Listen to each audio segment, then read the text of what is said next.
Assalamualaikum warahmatullahi wabarakatuh. Pada kesempatan kali ini, kami kelompok satu akan mempresentasikan tentang water jet machining. Sebelum itu, izinkan saya memperkenalkan diri saya dan kelompok saya. Yang pertama ada Ahmad Raihan Fajar, selanjutnya ada Aditya Gautama, dan saya sendiri, Randy Luciansa dan Gunawan. Berikut adalah subtopik yang akan kami bahas. Yang pertama ada definisi, yang kedua ada komponen-komponen, yang ketiga ada prinsip kerja, dan keempat ada kelebihan dan kekurangan, dan yang terakhir ada aplikasi. Yang subtopik yang pertama, definisi.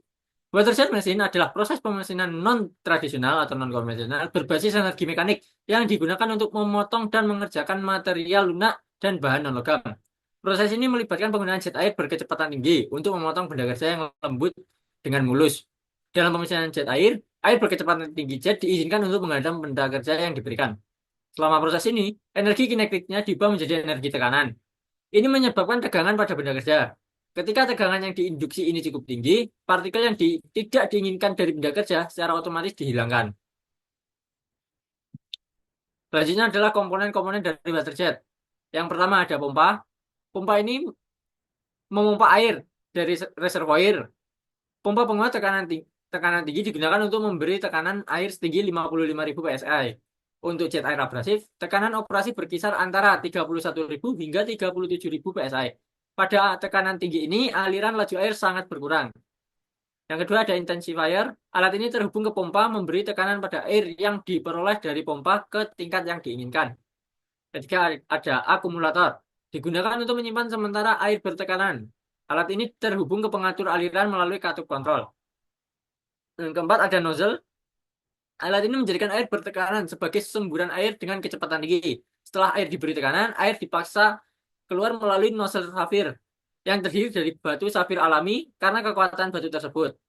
Diameter nozzle dapat bervariasi tergantung pada aplikasi yang menggunakan jet air ini. Nozzle yang rusak menyebabkan kohesi aliran yang buruk, sehingga sangat mengurangi kemampuan pemotongan. Nozzle biasanya bertahan 100 hingga 200 jam sebelum perlu diganti.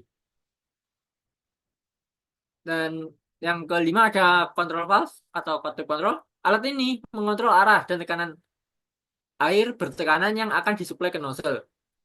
Dan yang keenam ada flow regulator yang digunakan untuk mengatur aliran air. Kemudian yang ketujuh ada mixing tube atau tabung pencampur. Aliran air yang keluar dari nozzle kemudian bercampur dengan bahan abrasif. Ini terjadi di dalam tabung pencampur yang biasanya dibuat dari tungsten karbida. Keausan tabung pencampur karena abrasif adalah masalah dan perlu sering diganti. Ketika tabung menjadi aus, jet tidak lagi kohesif dan kehilangan daya dan pemotongan dan kemampuan pemotongan dengan cepat. Dan yang terakhir, catcher. Setelah pemotongan dilakukan, bahan abrasif air dikumpulkan dalam penangkap. Dalam situasi lapangan, masih ada masalah dalam menangkap material sisa. Seringkali penangkap perlu dirancang khusus untuk pekerjaan tertentu. Dan selanjutnya akan dijelaskan oleh teman saya. Baik, berikut adalah prinsip kerja dari water jet mesin. Air dari reservoir dipompa ke intensifier menggunakan pompa hidrolik.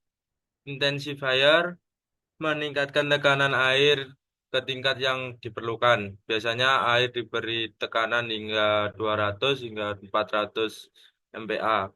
Air bertekanan kemudian dikirim ke akumulator. Akumulator menyimpan air bertekanan untuk sementara waktu. Air bertekanan kemudian masuk ke nozzle dengan melewati katup kontrol dan pengatur aliran. Katup kontrol mengontrol arah air dan membatasi tekanan air di bawah batas yang diizinkan. Pengatur aliran mengatur dan mengontrol laju aliran. Next. Untuk selanjutnya, air bertekanan akhirnya masuk ke dalam nozzle. Di sini air mengembang dengan peningkatan yang luar biasa dalam energi kinetiknya. Semburan air berkecepatan tinggi dihasilkan oleh nozzle. Ketika semburan air ini menghantam benda kerja, tegangan diinduksi. Tegangan ini digunakan untuk menghilangkan material dari pekerjaan potongan. Air yang digunakan dalam permesinan jet air mungkin atau mungkin tidak digunakan dengan stabilisator. Stabilisator adalah zat yang meningkatkan kualitas semburan air dengan mencegah fragmentasi. Untuk selanjutnya dijelaskan oleh teman saya Ahmad Rehan. Baik, terima kasih. Untuk selanjutnya yaitu kelebihan dan kekurangan dari water jet. Yang pertama, permesinan dengan water jet merupakan proses yang relatif cepat, mencegah terbentuknya zona yang terpengaruh panas pada benda kerja. Kelebihan yang ketiga yaitu secara otomatis membersihkan permukaan benda kerja. Keempat, water jet mesin memiliki presisi yang sangat baik. Toleransi dari mesin water jet ini dengan ketelitian kurang lebih 0,005 dapat diperoleh. Kemudian yaitu tidak menghasilkan gas berbahaya serta water jet mesin merupakan salah satu mesin yang ramah lingkungan. Kemudian kekurangan dari water jet mesin. Hanya bahan lunak yang dapat dikerjakan dengan mesin ini. Kemudian bahan yang sangat tebal tidak dapat dengan mudah dikerjakan dengan mesin ini. Kemudian yang ketiga yaitu diperlukan biaya investasi awal yang tinggi. Baik, ini merupakan contoh aplikasi water jet mesin. Ada seperti yang digambar, ada contohnya yaitu printed circuit board, terus untuk wire stripping, food preparation, tool steel, wood cutting, dan rivet remove. Wah,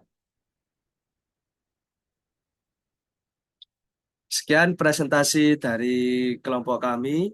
Bila ada salah kata, kami mohon maaf yang sebesar-besarnya. Wassalamualaikum warahmatullahi wabarakatuh. Waalaikumsalam warahmatullahi wabarakatuh. Wabarakatuh.